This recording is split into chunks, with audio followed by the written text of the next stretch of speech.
दोस्तों नमस्कार। आप देख रहे हैं मोटिवेशनल चैनल बाय BNY। मैं विवेकानंद यादव। बिहार में राजनीति जोरों पर है। पक्ष और विपक्ष आरोप प्रत्यारोप का दौर जारी कर रखा है। साथ ही साथ नीतीश कुमार अपने वजूद को बचाने में लगे हुए हैं, तो भाजपा भी अपने जनाधार को खिसकते देख लालू प्रसाद यादव के परिवार पर आरोप लगाने में पीछे नहीं हट रहे। लालू प्रसाद यादव जहां एक और सजा उन्हें मिली हुई है, चारा घोटाले में वो जेल में बंद हैं और वो इलाजरत हैं रिम्स अस्पताल में, और रिम्स अस्पताल में जब तेजस्वी जी जाते हैं तो उनसे मिलने नहीं दिया जाता है। ये सब राजनीतिक खेल है। बिहार के लोकसभा चुनाव में दमदार भूमिका निभाने वाले लालू परिवार की पकड़ इतनी मजबूत है कि एक ओर मीसा भारती, दूसरे ओर तेज प्रताप, तीसरे ओर तेजस्वी यादव, चौथे ओर राबड़ी देवी और पांचवें ओर लालू प्रसाद यादव। लालू परिवार का जनाधार इतना मजबूत है, जनता को इतना लालू परिवार से प्रेम और स्नेह और प्यार है कि जनता को इस बात का विश्वास है कि हमारी रक्षा अगर बिहार में कोई करता है तो वो राष्ट्रीय जनता दल के बैनर तले हमारी रक्षा होगी। तानाशाही लालू राज में नहीं था, अफसरशाही लालू राज में नहीं था। गरीबों को सुनी जाती थी, गरीबों का न्याय गरीबों को मिलता था। आज पिछले 15 साल से जदयू की सरकार होने के बाद और भाजपा की सरकार होने के बाद आज गरीबों की स्थिति बद से बदतर है। लोग कराह रहे हैं, लोग अपने वजूद को बचाने में लगे हुए हैं, व्यापारी अपने व्यापार को बचाने में लगे हुए हैं। बाजार की स्थिति बिगड़ चुकी है, लोगों को खरीदारी करने की कैपेसिटी खत्म हो चुकी है। लोग भयभीत हैं, लोग एक दूसरे से इतने भयभीत हैं कि लोग अपने घरों से निकलना नहीं चाहते। ये है हमारे भाजपा सरकार के द्वारा किए हुए कार्य। लालू प्रसाद यादव के पुत्र तेजस्वी यादव जहां एक और सांप्रदायिक ताकतों के खिलाफ और झूठे प्रचार करने वाले, प्रोपगंडा करने वाले और लोगों के साथ वादा करके वादा खिलाफी करने वाले के खिलाफ निरंतर लड़ाई लड़ रहे हैं, वहीं दूसरी ओर राबड़ी देवी स्वयं भी कमान संभाली हुई है। मीसा भारती अपने पाटलिपुत्र क्षेत्र में लड़ रही है चुनाव और रामकृपाल से हाथ दो हाथ करने के लिए तैयार है। जनता के बीच मीसा भारती का सघन अभियान चल रहा है। वहीं तेज प्रताप भी संगठन को मजबूत करने के लिए लगे हुए हैं। लेकिन इन सारे लोगों के क्षेत्र में कार्य करते हुए देख विरोधियों के पेट का पानी नहीं पच रहा। कभी तेज प्रताप से झंझट तेजस्वी को है, कभी मीसा भारती को झंझट विधायक वीरेंद्र से है, कभी कुछ कहने से बाज नहीं आते। बिहार के जनता को भ्रमित करना चाहते हैं, बिहार के जनता के अंदर में भ्रम पैदा करके लालू परिवार को कमजोर करना चाहते हैं।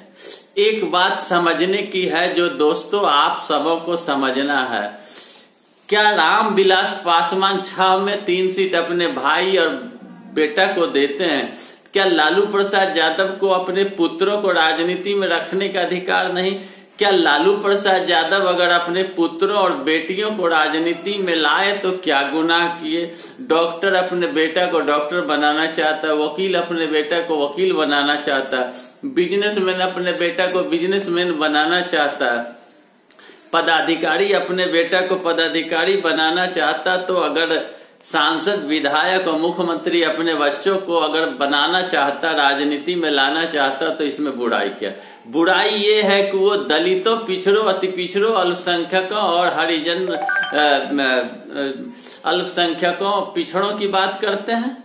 गड़बड़ी यहाँ आती है कि वो बुलंद आवाज में बोलते हैं, दूसरे के लिए लड़ते हैं, दूसरे के लिए बोलते हैं, दूसरे को हक दिलाने की बात करते हैं, दूसरे को जगाने का काम करते हैं। ये है गलती। जनता को भ्रमित करके, जनता को ठगना, जनता को बरगलाना, घर घर बिजली पहुंचाने का दम्भ भरना, किसानों को 6,000 देने की बात करना, बेरोजगारों को लोन देने की बात करना और शौचालय बना देना, ये सारा खोखला वादा है। किसानों को 2 किसान को दिया गया तो 100 किसान को नहीं दिया गया।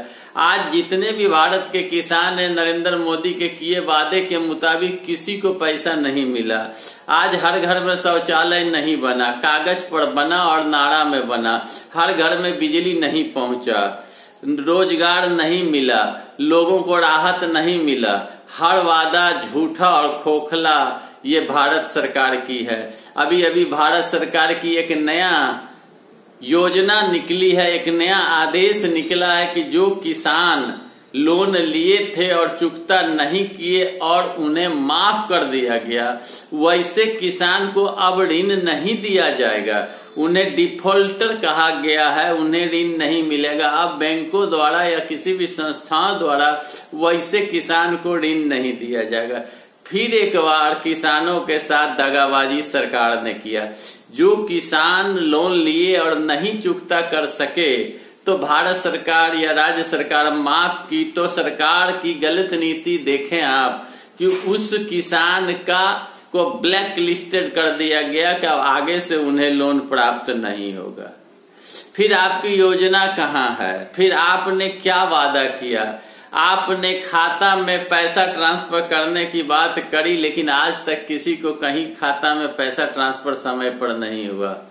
तो मैं आपको बता रहा था कि लालू परिवार की राजनीतिक पकड़ इतनी है, लालू परिवार के प्रति दलितों, पिछड़ों, अति पिछड़ों, अल्पसंख्यकों को स्नेह प्यार इतना है कि लालू परिवार अभी लोकसभा चुनाव में दमखम के साथ चुनाव लड़ रहे हैं तो विरोधी छीटाकशी कर रहे हैं। विरोधी का कहना है कि लालू जी अस्पताल से ही डायलिंग कर रहे हैं, जबकि 2-3 बार छापामारी हुआ, कहीं कुछ नहीं मिला। मीसा भारती के विषय में अलग प्रचार, राबड़ी देवी के विषय में अलग प्रचार, उम्मीदवारों के विषय में अलग प्रचार, तेजस्वी के विषय में अलग प्रचार, तेज प्रताप के विषय में अलग प्रचार। इस तरह की गंदे कृत्य कार्य करने वाले जदयू और भाजपा सरकार को सबक सिखाना है आम जनता को, क्योंकि ये सरकार झूठा वादा करती है, ये सरकार लोगों को ठगती है, जुमलेबाजी की सरकार है, नीति नहीं है, सिद्धांत नहीं है, सरकार चलाने का अनुभव नहीं है। इसलिए इन लोगों की जनाधार समाप्त हो चुकी है। जबकि मैं आपको बता दूं कि उत्तर प्रदेश में जदयू का पूरा कमेटी सब का सब कांग्रेस के अंदर में विलय कर गया, तो कहीं न कहीं तो जनता को एहसास हो रहा है। जदयू उत्तर प्रदेश में पूरा संगठन खत्म, कांग्रेस में चली गई। बिहार में कई भाजपा के नेता कांग्रेस में चले आए, बिहार के कई भाजपा और जदयू के नेता भागकर आरजेडी में ज्वाइन कर लिए। तो ये सिलसिला है भारत में राजनीति का। लालू परिवार के उभरते हुए सितारा तेजस्वी यादव, तेज प्रताप, मीसा भारती को क्रश करने के लिए लालू यादव के नाम से जोड़कर परेशान करने का जो षड्यंत्र है, इस षड्यंत्र का जवाब आम जनता को इस चुनाव में देना होगा। दलितों, पिछड़ों, अति पिछड़ों, अल्पसंख्यकों, आदिवासियों को अपने वजूद को बचाए रखने के लिए भाजपा और जदयू को, सरकार को पूरे भारत में नेस्तनाबूद करना होगा और महागठबंधन और कांग्रेस के हाथ को मजबूत करना होगा। तब जाकर हक मिलेगा, लोगों को अधिकार मिलेगा। दोस्तों, मेरा वीडियो अच्छा लगे तो लाइक करें, शेयर करें, सब्सक्राइब करें, ज्यादा से ज्यादा कमेंट करें। धन्यवाद।